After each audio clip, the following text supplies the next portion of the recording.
Sa bawat taon, lumalalaki ang banta ng pandaigdigang digmaan sa pagitan ng mga makapangyarihang bansa na may kakayahang magwasak ng lahat. Ang labanan sa Ukraine ay madaling mauwi sa isang malawakang digmaan sa buong Europa na maaaring humatak sa China, Estados Unidos, at iba pang mga bansa. Ang pag-atake ng China sa Taiwan o Hilagang Korea sa Timog Korea ay magkakatulad ang epekto. Naroon din ang Gitnang Silangan, kung saan tila porsigido ang Israel na hilahin ang Estados Unidos sa digmaan laban sa Iran. Malamang nababagsak ang pandaigdigang kalakalan ng langis at ang pandaigdigang ekonomiya na magreresulta sa pagsiklab ng digmaan sa iba't ibang panig ng mundo. Saan man sumiklab ang ikatlong digmaang pandaigdig, hindi lang mga hukbo ang sangkot. Bilyon-bilyong ordinaryong tao sa buong mundo ang maapektuhan, malamang sa mga paraang magbabago ng kanilang pamumuhay. Gayunpaman, karamihan ay hindi handa na maaaring magdulot ng malaking panganib sa kanilang sarili at pamilya. Ang paghahanda para sa ikatlong digmaang pandaigdig ay maaaring hindi tulad ng inaasahan, ngunit maaaring magdulot ito ng kaligtasan o kamatayan. Tingnan natin ng mas malapit ang kailangan mong gawin. Ang iyong karanasan sa digmaan ay magkakaiba depende sa iyong lokasyon.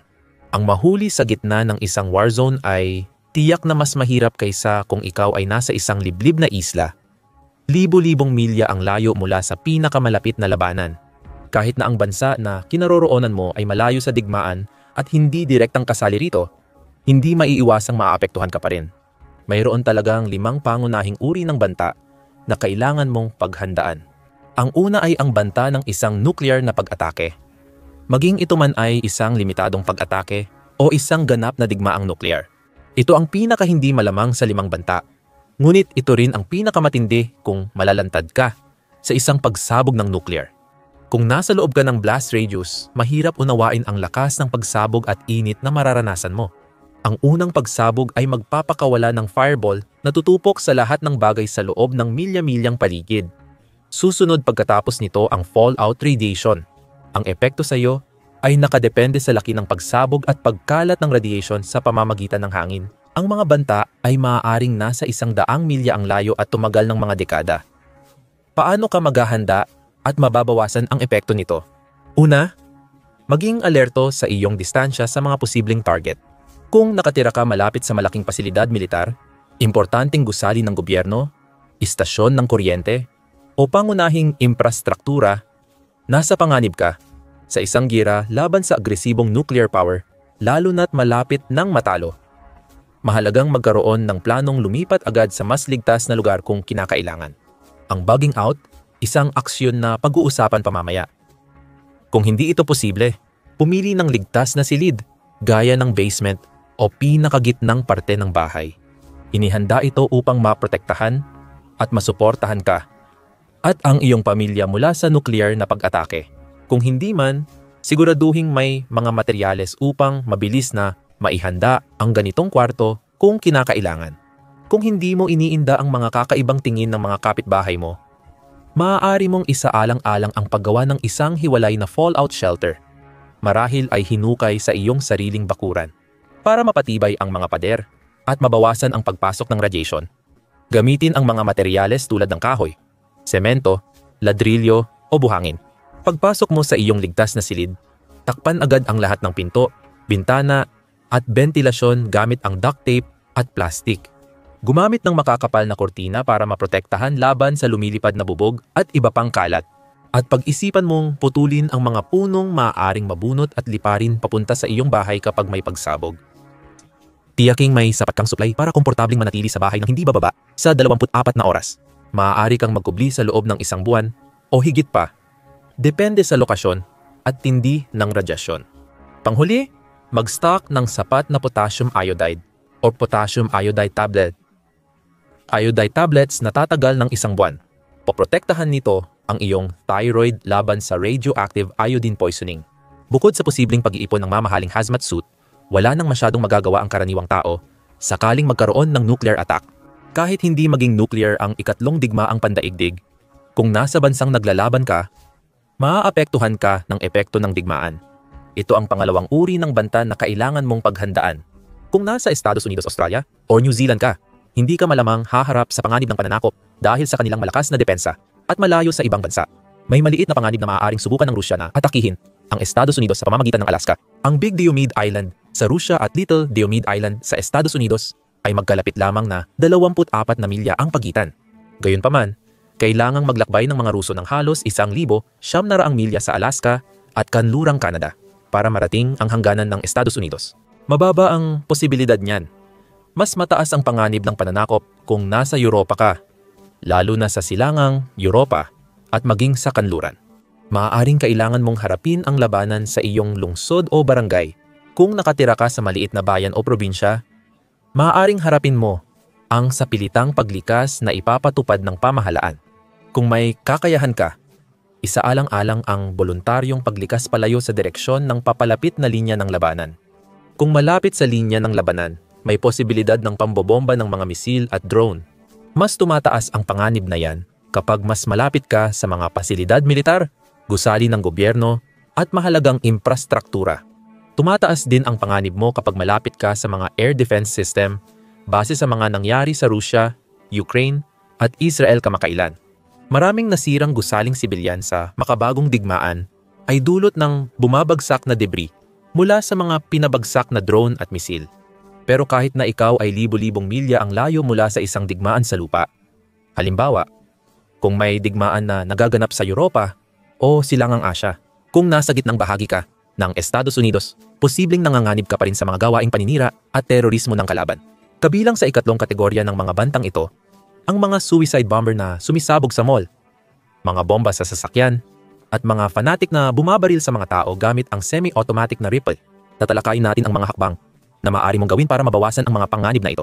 Gayunpaman, mas mapanganib pa ang banta ng cyber at infrastructure na pag-atake. Maaaring kasing mapinsala ng isang nuclear na pag-atake pagdating sa kabuuang epekto nito ang isang pambansang electromagnetic pulse or electromagnetic pulse attack na magpapahinto sa lahat ng elektronikong kagamitan sa buong bansa. Ang lahat ng elektronikong kagamitan mula sa microwave at laptop hanggang sa mga sensitibong kagamitan sa mga ospital at paliparan ay magiging walang silbi dahil sa pagkasira ng power grid. Sa makatuwid, malaking bahagi ng makabagong pamumuhay na nakasalalay sa elektronikong konektibidad ay biglang maaaring matigil. Ang mga tradisyonal na cyber at infrastructure na pag-atake ay maaaring gumulo sa iyong buhay at maglagay sa iyo at sa iyong pamilya sa matinding panganib. Posibleng masira ng mga hacker o saboteur ang mga power grid na magdudulot ng matagalang pagkawala ng kuryente sa mga lungsod o buong rehiyon. Malamang ding maging target ang mga infrastruktura ng tubig, komunikasyon, at mahahalagang transport hub tulad ng mga paliparan, pantalan, at riles ng tren. Ngunit marahil ang pinaka-nakakagulo sa lahat ay ang mga cyber attack sa sistemang pinansyal, lalo na sa mga bangko. Isipin mong bigla kang hindi makagamit ng debit at credit cards, banking apps, o mga online banking site at ang kaguluhang maaaring mangyari dahil dito. Pero kahit walang paninira mismo sa sistemang pagbabangko, ang ikatlong digmaang pandaigdig ay tiyak na magdudulot ng malaking kaguluhan sa ekonomiya sa buong mundo na pangunahing dulot ng pagkaantala sa mga pandaigdigang supply chain. Ito ang ika-4 na kategorya ng mga banta, dulot ng pagsiklab ng ikatlong digmaang pandaigdig. Namumuhay tayo sa isang lubos na konektado at globalisadong mundo, kung saan maraming produkto o mga bahagi nito ay nagmumula sa iba't ibang panig ng mundo. Ang mga ekonomiya sa kanluran ay nag-adjust sa loob ng ilang dekada para gumana sa just-in-time na supply chain. Bagamat mahusay at kumikita, vulnerable ang mga ito sa mga biglaang pangyayari. Nasaan ka man? Ang mga digmaang pankalakalan, pag-atake sa lohistika, pagsasara ng mga ruta ng pagpapadala, at kaguluhang pinansyal ay magdudulot ng kakulangan ng mga produkto kabilang ang pagkain, gasolina, at gamot. Tulad ng nakita noong mga lockdown sa panahon ng COVID, ang pagkaantala sa supply chain ay maaaring magdulot ng kaguluhang ekonomiko. Maaaring magsara ang mga negosyo, tumaas ang kawalan ng trabaho, at lalong mapipilitan ang mga serbisyong panlipunan. Sa panahon ng kapayapaan, may kakayahan ang pamahalaan at mga sentral na bangko na magdagdag ng paggastos sa pamamagitan ng pag-utang upang maprotektahan ang mamamayan sa mga negatibong epekto sa pananalapi. Ngunit sa panahon ng digmaan, tiyak na napakataas ng gastusin sa depensa. Ang labis na paggastos ay magpapataas ng inflasyon at maaaring magdulot ng pagbagsak ng mga bangko at hyperinflation o lubusang pagkawala ng halaga ng pera. Ito ay humahantong sa ikalimang kategorya at maaaring masabing pinakaagad na banta dulot ng ikatlong digmaang pandaigdig sa mga bansang tulad ng Estados Unidos at Australia na hindi gaanong maapektuhan ng digmaan sa larangan ng militar. Dalawang panganib sa pagguho ng lipunan, kaguluhang sibil at sobrang kapangyarihan ng pamahalaan. Tulad ng nakita natin noong COVID, maging ang mga liberal na demokrasya sa kanluran ay kinulong ang kanilang mamamayan at umakto na parang mga diktadura sa digmaan. Maaaring mahigpit ang paghihigpit sa kalayaan sa pagsasalita at paggalaw, mas pinaigting na pagbabantay, at posibleng sapilitang pagpapasundalo at batas militar kung sapat ang takot. Kung lalala ang ekonomiya, asahan ang mararahas na protesta, nakawan, pagkasira ng kaayusan, at pagtaas ng krimen. Batay sa iyong lokasyon, maaaring lumala ito dahil sa pagdagsa ng mga refugee na lumikas mula sa mga lugar na winasak ng digmaan. Habang lumalala ang pagkaantala sa mga supply chain, maaaring magsimulang bumagsak ang mga serbisyong pang-emerhensya. At habang kumakalat ang kaguluhan sa lipunan, maaaring bumagsak ang pagpapatupad ng batas, maging mas marahas o pareho. Sa makatuwid, ang panganib ng isang mundong nasa digmaan ay mas malawak kaysa simpleng banta ng pagsabog o pagkakabaril ng mga kaaway. Kapag hindi handa, ang mga negatibong epekto ng kaguluhang panlipunan at pang-ekonomiya ay mas mapanganib. May maraming paraan para makaligtas at umunlad sa panahon ng ikatlong digmaang pandaigdig. Narito ang ilang tips sa paghahanda. Inirerekomenda ng mga eksperto na hatiin ito sa tatlong pangunahing kategorya: everyday carry o everyday carry, mobilidad at homestead. Maging handa sa tatlong antas. Magdala ng mahahalagang gamit palagi, siguraduhing ligtas at komportable kang makakabiyahe. Dalhin ang mga kakailanganin mo. Gawing ligtas at matatag ang iyong tahanan hanggat maaari. Simula sa everyday carry, ang unang dapat isaalang-alang ay seguridad at sariling depensa. Kung nasa Estados Unidos ka kung saan legal ang pagmamay-ari ng baril, maaaring kumuha ng lisensyadong baril at dalhin ito sa labas ng bahay. Tiyakin mong bihasa ka sa paggamit nito at magdala ka rin ng ekstrang magasin. Kung hindi ka pinapayagang magdala ng baril sa inyong bansa, maaari kang magdala ng susunod na pinakamapanganib na legal na sandata na pinapayagan. Halimbawa, pepper spray o tactical pen. Inirekomenda rin na magdala ka ng dekalidad na kutsilyo na maaaring gamitin sa laban o panghunting. Maigi ring magdala ng multipurpose na gamit tulad ng Leatherman o Swiss Army knife sa iyong bag. Kasama na rin ang personal na alarm, gaya ng malakas na pito o electronic screamer. Kabilang sa iba pang mahahalagang gamit para sa survival na dapat nasa iyong everyday carry bag ay matibay at maaasahang flashlight, tulad ng high-lumen LED, lighter o waterproof na posporo, at paracord bracelet para magamit na lubid sa emergency. Mahalagang dokumento tulad ng pasaporte at baryang pera. Mas mainam na maliliit na halaga. Talagang mahalaga para sa iyong everyday carry bag ang isang individual na first aid kit or individual first aid kit. Ilagay dito ang mga benda, sterile gasa, pad, antiseptic wipes, solusyon, antibiotic ointment, gamot para sa sakit, thermometer, gunting, pang-ipit, disposable gloves, at hindi bababa sa 1 linggong supply ng reseta na gamot. Maaari at dapat kang maglagay ng kumpletong mga medical na gamit sa iyong sasakyan at bahay, pero iyon ang mga pangunahing dapat mong dalhin palagi. Kung ipapapalagay na walang electromagnetic pulse. Ang isa pang talagang mahalagang kategorya ng mga bagay para sa iyong everyday carry bag ay ang paraan ng komunikasyon. Mag-save ng mga mapa at emergency numbers offline sa iyong smartphone sakaling mawalan ng internet. Magdala ng power bank. Mas maganda kung solar-powered para may pang-charge ng iyong mga device sakaling mawalan ng komunikasyon. Mainam din magtabi ng handheld radio, gaya ng Baofeng U V5R para sa may ham license, o family radio service o general mobile radio service device para sa wala. Para sa mobility, mahalagang tiyaking maayos at handa agad gamitin ang iyong sasakyan kung kinakailangan. Magtabi ng tire repair kit at portable air compressor, pati na rin jumper cables at portable battery booster. Maghanda ng ekstrang gasolina, duct tape, zip ties para sa mga biglaang ayos, at isang natutupi na pala. Ang iyong sasakyan ay maaari ring magsilbing pinalawak na everyday carry para sa self-defense. Maaari kang magtabi ng pangalawang baril, posibleng rifle, sa isang secure na lockbox kung legal sa iyong bansa. Pero maaari ka ring gumawa ng mga pansamantalang sandata, tulad ng expandable baton o bakal na pangtanggal ng gulong para sa emerhensya. Mainam mag-invest sa window breaker, atis o seatbelt cutter. Ilagay ang mas kumpletong medical kit sa iyong sasakyan. Kabilang ang isang full trauma kit na may chest seals, mas maraming benda, gunting, burn gel splints, at mas malawak na set ng mga gamot tulad ng anti-diarrheal na gamot at insect repellents. Sa huli, tiyaking kumpleto ang iyong mga gamit kung sakaling kailangan mong umalis kaagad. Kasama dapat ang mainit na damit gaya ng jacket, guwantes, makakapal na medyas, at kumot. Mahalaga ang tubig, kaya magtabi ng 1 galon sa sasakyan, kasama ng de-kalidad na water filter. Magtabi na rin ng masustansya at di madaling masirang pagkain gaya ng energy bars at dried fruits. Kung kailangan mong umalis agad o mag-evacuate, nakakatulong ng malaki ang pagkakaroon ng napag-isipang lugar na pupuntahan. Maaari itong sa mga kamag-anak sa ibang lungsod, ligtas na lugar, o mga kampo ng evacuee. Siguraduhing alam mo ang ilang ruta at magtabi ng lumang mapa sa libro at mag-download din ng mga ruta sa smartphone para offline na paggamit. Ang mga hakbang na ito ay makatutulong sa iyo na harapin ang karamihan sa maaaring mangyari habang naglalakbay sa panahon ng digmaan.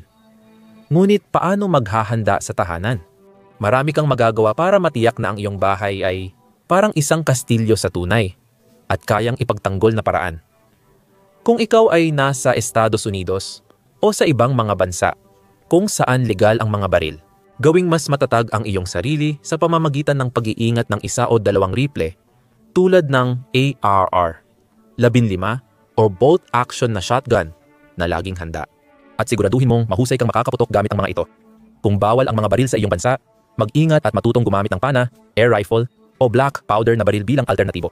Palakasin mo ang seguridad ng iyong bahay sa pamamagitan ng pagpapatibay ng mga pinto at bintana gamit ang deadbolts o security film. At kung posible, maglagay ng electrified perimeter fencing. Maglagay ng mga motion-activated na camera at motion sensors para sa dagdag na kaalaman sa paligid at bilang panakot sa mga posibleng manloloob. Makakatulong din sa usapang iyon kung may 1 o 2 mabanggis na asong bantay. Ang pangunahing konsepto ay magkaroon ng layered security, pinalakas na kaalaman sa paligid gamit ang perimeter surveillance at mga alarm, pinatibay na pinto at bintana, at isang napakaligtas na safe room. At sa huli, mga sandatang panlaban. Ang pangalawang aspeto na dapat mong paghandaan ng husto ay ang pagtiyak na may kuryente ka. Sulit mag-invest sa solar generator, solar panel, at matibay na battery bank dito. Ang paggawa ng Faraday cage ay isa sa mga paraan para maprotektahan laban sa electromagnetic pulse attack. Panatilihin ang battery bank at iba pang importanteng kagamitan tulad ng emergency na laptop at smartphone sa loob nito palagi. Magandang magtabi ng flashlight at headlamp sa iyong safe room o silungan, pati na rin mga kandila, atas o gaas na lampara. Iba pang mahahalagang gamit na dapat laging nasa kamay ay ang fire extinguisher at kasangkapang panara ng gas sakaling magkaroon ng tagas. Isang hand crank na radyo para sa National Oceanic and Atmospheric Administration weather alerts at palakol or itak na magagamit para sa panggatong at sariling depensa. Maghanda ng kumpletong home medical station para sa pangmatagalang pananatili. Dagdag sa supplies para sa EFAC at first aid kit ng sasakyan. Isama sa trauma kit ang tourniquet, chest seal, splint, suture kit, at dental emergency kit. Tiyaking may hindi bababa sa 30 araw na supply ka ng anumang iniresetang gamot at may nakaimbak na mga painkiller, antibiotic, at iba pang esensyal na medisina. Panghuli, tiyaking may sapat kang pagkain at inumin para sa posibleng matagal na panahon. Magtabi ng 3,6 na buwang supply ng mga tuyong pagkain at hindi madaling masira, lalo na ang mataas sa calorie na paborito mo. Isama ang mga pangunahing pagkain tulad ng bigas, munggo, delata at freeze-dried na pagkain. Kung may bakuran ka, magtanim ka ng sariling pagkain, lalo na ng matitibay na gulay tulad ng patatas at repolyo. Magtanim ng microgreens at sprouts sa bintana para sa sustansya. Kung kaya, mag-alaga ng manok para sa itlog at karne. Matuto kung paano mag-preserve o maglata ng pagkain, hindi lang para sa sarili, kundi para makagawa rin ng mga bagay na pwedeng ipagpalit. Tubig, syempre, ay isa pang napakahalagang bagay. Kung nakatira ka sa lugar na madalas umulan, magkabit ng mga panangga ng tubig ulan at itago ang nakolektang tubig sa mga tangke. Kung hindi, mag-invest sa mga tangke at punuin ito ng mano-mano. Magkaroon ng sapat na tubig para sa 2 linggo. 1 galon bawat tao bawat araw ang tantya. Mas mainam ang kalidad na water filter at bleach para sa paglilinis. Siyempre, walang silbi ito kung hindi mo alam gamitin. Walang silbi ang baril kung hindi mo ito kayang paputukin. Walang silbi ang first aid kit kung hindi mo alam kung paano gamitin. Mahalagang may kahit isang miyembro ng pamilya na may sapat na kaalaman at kasanayan sa bawat importanteng teknolohiyang kakailanganin. Pagbibigay ng paunang lunas, pagpapaputok ng armas, pagtatanim at pagluluto ng pagkain, at iba pa. Mas maraming pangunahing survival skills ang taglay mo. Mas magiging matatag ka. Habang humahaba ang digmaan, mas magiging mahalaga ang mga kasanayan tulad ng pananahi, pangangaso, pagtutubero, at pagkukumpuni. Ayon sa kasabihan, walang taong nabubuhay mag-isa at may susuporta sa iyo sa panahon ng digmaan at mga dulot nito. Kahit sapat ka sa sarili, kakailanganin mo pa rin ng ilang bagay at makisama sa iba, sa inyong kapitbahayan at komunidad. Mahalagang aspeto ng paghahanda para sa digmaan ang pagkakaroon ng paraan para makuha ang mga pangangailangan at maayos na pakikisama para mabuhay. Kung mapalad ka, mapupunta ka sa isang komunidad na nagkakaisa laban sa mga kriminal at mananakop. Mas madali mong mapoprotektahan ang sarili kung marami kang maibibigay. Magtabi ng maraming pisikal na pera, ginto, at pilak na barya hanggat kaya. Sakaling mawalan ng halaga ang pera. Sakaling bumagsak ang sistemang pinansyal, malamang kailangan mo ng mga gamit at may pagpapalit ang mga bagay na kailangan mo. Alak, tabako, bala, gamot, bateriya, mga gamit, at pagkain ay napatunayan ng mahalaga pagdating sa palitan at sulit na itabi. Ang pagharap sa mga psikolohikal at emosyonal na epekto ng digmaan ay isang madalas na hindi napapansin ngunit napakahalagang aspeto ng paghahanda para dito. Ang takot, trauma, at pagkataranta ay maaring sumira kahit sa pinakamagandang paghahanda. Sa simula ng digmaan, maraming sibilyan ang nakaranas ng acute stress disorder. Acute stress disorder na nagdudulot ng pagkataranta, labis na pagbabantay, kawalan ng tulog, o pagiging manhid sa emosyon. Maraming survivors ang nakakaranas ng guilt kapag may nasaktan o namatay habang sila ay nakaligtas ng walang galos. Kung hindi ito maagapan, maaari itong humantong sa post-traumatic stress disorder, depression, pagkabalisa, pag-abuso sa droga o alak, at iba pang mga suliranin. Maaaring magdulot ito ng kaguluhan sa komunidad, sanhi ng paranoia laban sa kapitbahay o autoridad, kawalang pakialam, at pagkakabaha-bahagi. Gayunpaman, may mga hakbang na maaari kang gawin upang ihanda ang iyong sarili na harapin ang mga stress na ito habang nangyayari. Kung may banta ng digmaan, sanayin ang pamilya sa blackout, pagrarasyon, at walang internet para masanay sa mahihirap na sitwasyon. Isa o higit pang miyembro ng iyong pamilya ay maaring sumailalim sa pagsasanay sa psychological first aid sa pamamagitan ng kurso ng Red Cross. Napatunayan din na ang pagkakaroon ng routine ay nagpapataas ng katatagan, kaya subukan ninyong panatilihing pare-pareho ang oras ng pagkain at pagtulog. Ang mga gawaing pangkomunidad gaya ng pagtatanim o pagpapatrolya ay nakakatulong mabawasan ang pakiramdam ng kawalang interes at kawalang magagawa. Sa kabilang dako, ang pagbibigay ng tungkulin ay maaaring magbigay ng pakiramdam ng layunin. Tulad ng isang nagbabantay habang ang isa ay nag-iingat ng mga supply. Ang mga paboritong larawan, musika, o relihiyosong teksto sa iyong ligtas na silid ay makapagbibigay ng ginhawa at makatutulong sa pagpapanatiling kalmado at kontrolado ang sitwasyon. Sa digmaan o kahit kailan, ang pisikal na ehersisyo ay isa sa pinakamabisang paraan para mabawasan ang stress dahil nababawasan nito ang cortisol, ang stress hormone sa katawan. Ayan, nariyan na. Ngayon alam mo na kung paano maghanda para sa ikatlong digmaang pandaigdig. Ano sa tingin mo? Lahat ba ito ay puro haka-haka, teorya ng sabwatan, takot, o paranoia, o mas tanga kung hindi maghanda? Gumawa ka ba ng ilang hakbang para maprotektahan ang sarili mo sakaling magkaproblema ang lahat? Gaano kalaki ang posibilidad na sumiklab ang World War III? Ibahagi ang iyong opinyon sa comment section. Maraming salamat sa panonood.